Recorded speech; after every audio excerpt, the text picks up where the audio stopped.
अस्सलाम वालेकुम viewers, road जोगी एक और एपिसोड में आपकी खिदमत में हाजिर है। आज हमारे साथ हसनैन रफीक भाई मौजूद हैं।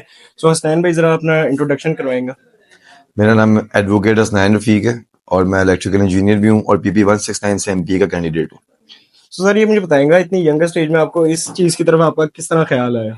सर, जिस तरह इनका हमारी तरफ ख्याल नहीं आया तो फिर हमने सोचा कि हम अपनी तरफ ख्याल खुद ही ले आए। ठीक है, तो इसलिए इस यंग एज में आ गए। तो ये स्टेप लेने में आपको कितनी डिफिकल्टी के इशू फेस करने पड़े? क्या कुछ अभी आप कर रहे हैं तो उसके बारे में जरा लोग। पूरी पॉलिटिकल टॉक हो जाएगी, इश्यूज बहुत है, सब कुछ हुआ। लोगों ने ये भी कहा कि ये इलेक्शन पूरा एंड तक नहीं, लेकिन अल्लाह का शुक्र है कि मैं आखिरी गेंद तक खेलने के लिए इलेक्शन जा रहा हूँ मैं। अच्छा, लोगों को इस चीज की उम्मीद नहीं थी। उन्होंने कहा आजाद उम्मीदवार है, अकेला घर से निकला है, कुछ नहीं कर सकेगा। अल्लाह का शुक्र है, करके दिखाया है और अल्हम्दुलिल्लाह आखिरी गेंद तक खेलने के लिए मैं जा रहा हूँ। मेरे लिए इससे बड़ी और कोई जीत हो ही नहीं सकती। बिल्कुल ऐसा ही है। अच्छा सर, हम आपसे थोड़ी सी इस बारे में बात करना चाहते हैं। आपने देखा होगा कार कम्युनिटी माशाल्लाह पाकिस्तान में काफी ज्यादा, आप कह लें कि यंगस्टर्स जो हैं स्पेशली वो कार मॉडिफिकेशन की तरफ उनका बड़ा रुझान है।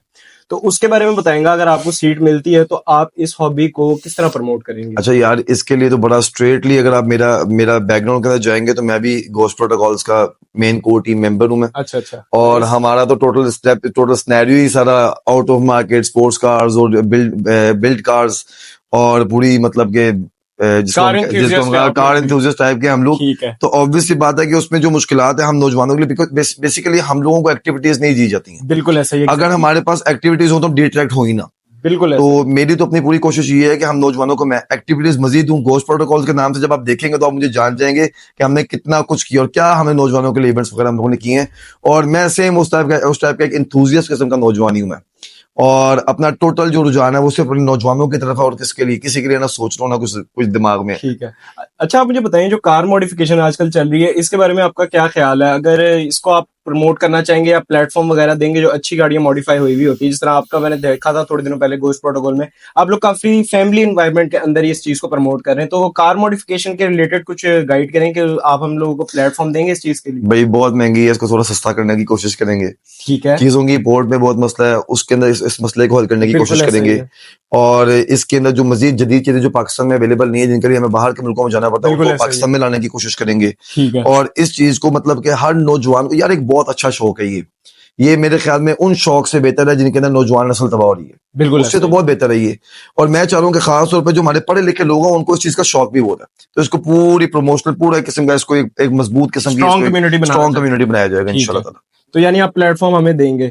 मैं प्लेटफॉर्म तो हमने पहले भी आपको दिया घोस्ट प्रोटोकॉल्स का। ठीक हो गया। इसको प्लेटफॉर्म को इंशाल्लाह ताला एक मतलब कि नेशनल लेवल के ऊपर लेके ठीक है, जाएंगे इंटरनेशनल लेवल के ऊपर भी प्रमोट करेंगे आप? इंशाल्लाह ताला। ठीक है, अपना यार मेरा जो मेन, अगर आप मेरी बेस देखेंगे कि मैं कहां से निकल गया हूं, तो मैं घोस्ट प्रोटोकॉल से आया हूं मैं। ठीक है, तो उसकी वजह से जाहिर बात है, जो एक अपनी कम्युनिटी है जो अपनी एक बेसिक है और अपनी मतलब कि एक जो जहां पे मुझे खुशी भी होती है, तो ठीक है। उसको तो मैं लाजमी प्रमोट करूंगा ना यार। सो थोड़ा पॉलिटिकल के बारे में अपना बताएं थोड़ा सा, कि आप अब क्या करना चाह रहे हैं, किस तरह देख रहे हैं मुल्क को, आप किस लेवल पे लेके जाना चाहते हैं, किन कामों को आप चाहते हैं कि अगर मुझे सीट मिले तो मैं ये करूंगा सबसे पहले? मैं ना सर सबसे पहले तो लोगों को एक शऊर देने के लिए निकला हूं मैं। और वो शऊर ये है कि जिस तरह हॉस्पिटल्स जोन से हैं वो डॉक्टर्स मैनेज करते हैं, जिस तरह बैंक जोन से हैं वो बैंकर्स मैनेज करते हैं, उस तरह जो असेंबलीज कानून साज असेंबली हैं इनको कानूनदान मैनेज करते हैं। अगर आप वहां पे जाहिल लोगों को भेज देंगे तो सर वो फिर आपके बारे में नहीं सोचेंगे, ना उनको पता होगा कि निचले लेवल के ऊपर क्या जिद्दत आ चुकी है। उनको इस बारे में इल्म ही नहीं होता। यहाँ तक कि मुझे बड़ा अफसोस हुआ कि मैं एक जगह पे गया तो वहां पे गटर के ढक्कन के ऊपर लिखा हुआ था मनजाने जनाब एमपीए साहब और एमएनए साहब, बकायदा उनका नाम लिखे थे। मेंशन करूंगा बुरी बात होगी। तो बड़ा अफसोस और बड़ा दुख हुआ कि बेसिकली एक कानून साज की सीट है, आप बिल्स के ऊपर नाम लिखवाएं कि आपने कौन से कानून पास करवाए हैं, आपने मुल्क के इंसाफ के लिए आपने क्या बेहतरी की है, उसके अलावा आपने बजट्स में क्या आपने सदला, आपने गरीब की आवाज कहां तक पहुंचाई है, फंड्स आपने कहां तक यतीमों को बेवाओं को दिए, आप यहाँ पे अपना नाम दिखाएं अब बजाय कि आप गटर के ढक्कन के ऊपर। तो बेसिकली ना मैं इस सोच को चेंज करने के लिए निकला हूं कि जो एनपीए है, जो एमएनए, वो बेसिकली मुल्क का ब्रेन होता है। बिल्कुल। अगर आप ब्रेन जो है वो खाली और जाहिल भेज देंगे तो फिर आप किस चीज की उम्मीद रखते हैं मुल्क को बेहतरी की? कौन सी बेहतरी आप चाहते हैं, फिर कौन सी तब्दीली आप चाहते हैं, ये आप मुझे समझा दें।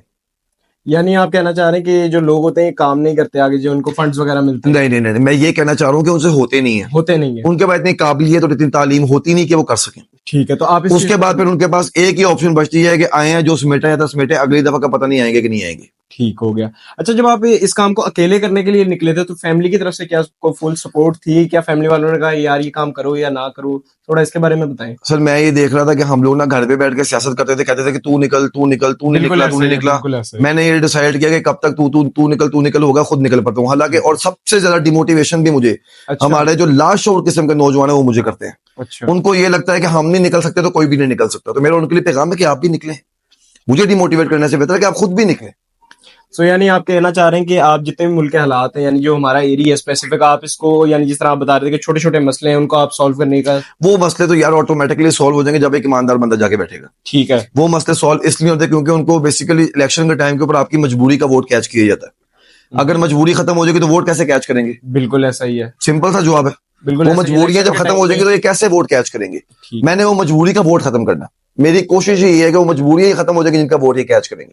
इसके बारे में बताएंगे। आपने डोर टू डोर स्टेप जाके जो खुद लोगों को इंट्रोड्यूस करवाया अपना सेल्फ, तो ये एक मुझे बड़ी यूनिक चीज लगी कि मतलब मैंने तो पहली दफा देखा कि खुद कोई बंदा आके बता रहा है कि मैं इस तरह इलेक्शन में खड़ा हो रहा हूँ।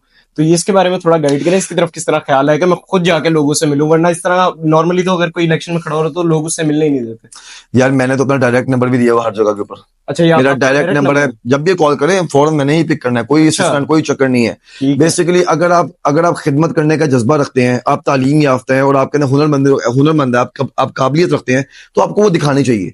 मेरे में जज्बा था, मैंने घर घर जाके दिखाया। मैंने घर पे बैठ के नहीं दिखाया। मैंने अपना जज्बा सड़कों पे आके दिखाया। मैंने अपना जज्बा दफ्तरों में बैठ के नहीं दिखाया।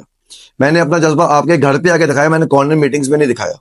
बेसिकली बात जज्बे की है, हिम्मत की है, ताकत की है। मेरे ख्याल में उन गलियों के अंदर, उन मोहल्लों के अंदर मैं और मेरी टीम, जिसको मैं सल्यूट करूंगा, वो गए हैं जहां पे शायद आज से पहले कोई जा भी नहीं सका। ठीक हो गया। अच्छा, यानी आपने डोर टू डोर स्टेप जहां जहां तक आप जा सकते थे वहां वहां तक गए हैं। मैं अल्हम्दुलिल्लाह जहां जहां तक नहीं, मैं सारा गया हूं। अच्छा, सारा ही गए। मैं सारा गया हूं। कोई ऐसा गली मोहल्ला नुक्कड़ नहीं होगी जहां पे मैं ना गया हूं अल्हम्दुलिल्लाह। और एक मिशन लेके गया था कि इज्जत कमानी है। इज्जत कमाने की, और अल्लाह ताला की जात में अगर मैं इस पे बात करूं तो मैं इलेक्शन जीत चुका हूं, क्योंकि मैंने जो मेरा जो मेन मोटिव था वो था इज्जत कमाने का, लोगों तक अपना पैगाम पहुंचाने का। वो मिल गई है, वो हो गया। और इलेक्शन बेसिकली अपना मकसद बड़ा स्ट्रेट फॉरवर्ड है कि असेंबली के अंदर तालीम याफ्ता लोग जाएंगे, असेंबली के अंदर जाहिल लोग नहीं जाएंगे, उनकी जगह नहीं है असेंबली के अंदर। अपना ये मिशन है। इस मिशन को जो लेकर चलो अब मुझे तो लगता है कि शायद ये जो सीट है वो इस मिशन के लिए शायद एक बाउंड्री लाइन बन जाएगी, लेकिन मैं बाउंड्री लाइन नहीं बनाना चाहता। मैं आगे निकलना चाहता हूं। मुझे इस आवाज को ईमानों तक लेके जाना है कि भाई नेक्स्ट टाइम अगर आपने इलेक्शन लड़ना है तो 5 साल आपके पास हैं, डिग्री ले लें कोई। अगर आप डिग्री नहीं ले रहे, आप तालीम याफ्ता नहीं है, तो आपकी मेहरबानी नेक्स्ट टाइम ये आवाज हर घर से निकलेगी कि तालीम याफ्ता लोग आगे करें, हमने किसी जाहिल को वोट नहीं देना। ठीक है। अच्छा, इस हवाले से बताएंगा कि लोगों की सपोर्ट कैसी थी, क्योंकि आप यंगस्टर हैं, मैं तो देख रहा था, मतलब लोग तो बूढ़े हो चुके हैं जो इलेक्शन में होते हैं, तो उनका एक शुरू से ही वोट बना हुआ है, उन्हीं को दिल्ली जा रहा है। एक नया बंदा बीच में आया और इतनी यंग एज में आया, तो लोगों का इसके हवाले से क्या रुझान है? सर लोग अल्हम्दुलिल्लाह खुश हो गए और मेरे जो सपोर्ट कर रहे हैं। हाँ, वो अल्हम्दुलिल्लाह खुश हो गए। और सबसे ज्यादा खुशी उनको इसी बात की होती थी कि यार तालीम याफ्ता बंदा इस फील्ड के अंदर आ रहा है। मतलब कि जो एक शौर बिल्ड होना चाहिए था इस कम्युनिटी के अंदर, वो बिल्ड हो गया है। और उसके अलावा जो सियासी हरीफ थे वो परेशान हो गए कि ये तो ट्रेंड चेंज होने लगा है कि तालीम याफ्ता लोग इस काम में उतरने लगे हैं, और अगर ये उतर गए तो इनके लिए बहुत बड़ा एक मसला क्रिएट हो जाएगा। फिर इनको, क्योंकि शुरू से एक ही लोगों का शुरू से एक ही लोग है, और मेरे ख्याल में उनके पास तो कोई तालीम याफ्ता नहीं है यार, कोई भी नहीं है। मेरी जितनी कॉन्स्टिट्यूएंसी के जो मेरे सियासी हरीफ हैं उनके पास मेरे ख्याल में मैट्रिक की सनद भी नहीं है, क्योंकि ग्रेजुएशन का कानून खत्म हो चुका हुआ है। खत्म हो चुका। हाँ, तो उनके पास किसी के पास मैट्रिक की सनद भी नहीं है। ठीक है। अच्छा, ये पर्सनली मैं इस चीज से बड़ा इंस्पायर हूँ कि आपने अपना ही नंबर दिया हुआ, जिसको भी कोई इशू है तो वो आपको कॉल करके बेतहाशा। मैं आप अंदाजा लगाएं कि सुबह सोने उठने से लेकर रात सोने तक मैं कॉल ही अटेंड करता हूँ। अच्छा, यानी आप लोगों का इतना अल्हम्दुलिल्लाह कॉल आ रही है आपको दिन रात। अल्हम्दुलिल्लाह। So thank you so much Hasnain भाई, आपने अपना इतने मुश्किल वक्त में टाइम निकाला। नहीं, कोई इशू नहीं, कोई इशू। तो ये थी आज की वीडियो। अगर आपको ये वीडियो पसंद आई हो तो हमारे चैनल को सब्सक्राइब करें, वीडियो को लाइक करें और ज्यादा से ज्यादा शेयर करें।